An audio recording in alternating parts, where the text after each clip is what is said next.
बातमी आहे नाशिकमधली।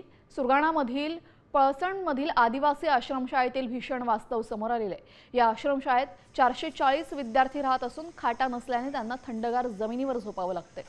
इतकंच नाही तर वीज, स्वच्छतागृहांच्या अभावामुळे अंधारात कपडे धुवावे लागतात। शासनाकडून कोट्यावधींचा निधी खर्च होत असतानाही दुरवस्था नेमकी कशामुळे असा सवाल या निमित्तानं उपस्थित झालेला आहे।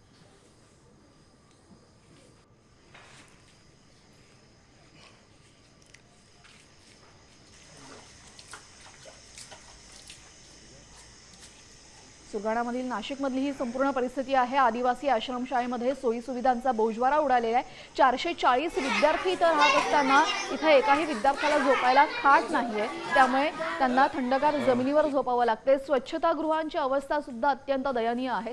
दरम्यान कोट्यवधी रुपयांचा निधी या आदिवासी आश्रमशाळांसाठी दिला जातो, मात्र हा निधी नेमका कुणाच्या खिशात जातो याचा अजून पत्ता लागलेला नाहीये।